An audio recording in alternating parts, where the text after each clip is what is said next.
All right, now we're going to go through the dimension styles and go through each one of these tabs. I'll do one video for every tab so I can have enough time to go over it, but not make the videos like the one video super lengthy. We'll break it up. So let's go over the lines tab first. Okay, this tab controls things associated mostly with the parts of the dimension itself, like the line portions. So we have two things to look at here. We have the dimension lines and the extension lines. So what you can change here is the color of the dimension line, the line type of the dimension line, the line weight, just like you would in most other objects, the extension beyond the ticks, and that's really this portion right here. I believe if you have, like, I think if we change this to like architectural tick, this option becomes available.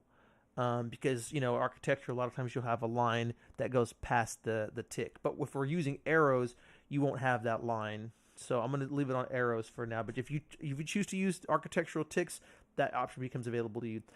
Baseline spacing, when we were doing the baseline dimensions earlier and it automatically put a gap between them, this controls that baseline spacing. Okay. You can also choose to suppress dimension 1 or dimension 2. And you can see over here, you'll start seeing your changes take effect. So like if I change the color to like red or green, you can see it change here and what's being affected. If I change the line type to like center, you probably won't see that because it can't show the scale here, but it would make the dimension line a center line type. We're going to leave that by layer. We're going to leave the color by layer, but you can override the color here. Okay. Or do it by block so that it always comes out white. But I'm going to say by layer for everything because I like my dimensions when I go put it on the layer to go to that layer's color. So I'm going to put everything on by layer for the properties. Like I said, you can suppress either one of the dimensions if you need to. The extension lines, these are the vertical portions. Okay. And you can do kind of similar stuff. You can change the color of the extension lines or put it on by layer, put the line type. You set the line type, the line weight. You have line types for each one of them. And I do this. I've done this. I've set like one side to like a center line type and the other side I've left alone. I do that all the time. So you can choose which side you want to modify for the line type.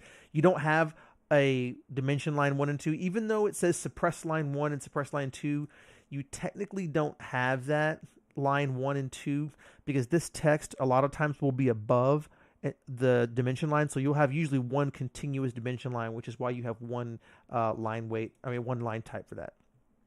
Just like dimension line on the extension line, you can suppress one of the extension lines. When you draw a dimension, the first point you pick will start your first extension line, and the second one will show your second extension line.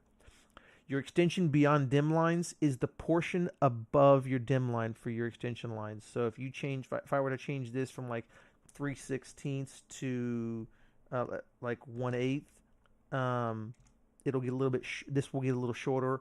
Or if I go to like 1 inch, it'll get real big. So look, they're huge now. So we're gonna put it back at 3/16. Offset from origin is this little gap.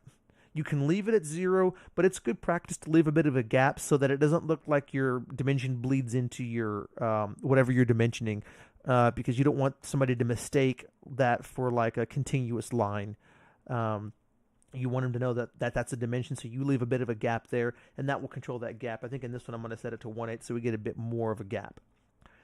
And then you have fixed length extension lines. This is if you know for a fact you want these dimension lines to stay a fixed length no matter what. Even if you stretch the dimension or move it, the extension line will always be the same length.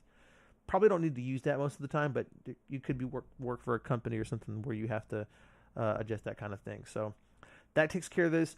All I've modified here is setting things to by layer, and I changed the offset. So that's probably the most noticeable thing you'll see. As soon as I hit OK on the second screen, not here, but as soon as I say close, you'll see that this gap will get a little bit bigger. That's all you really notice at this point.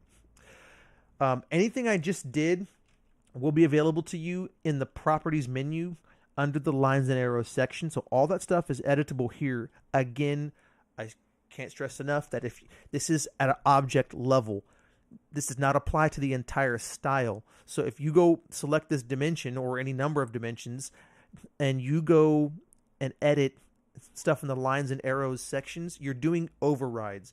So you're modifying just the selected dimensions and you're overriding. So if you go make a change to the default, like to the base style, like this is on the model style, if I go make a change to that model style, I'm not going to see that change on this dimension because I overrode it. So just something to keep in mind there. All right. Then we're I guess after this is going to be the next tab, which will be the symbols and arrows tab. So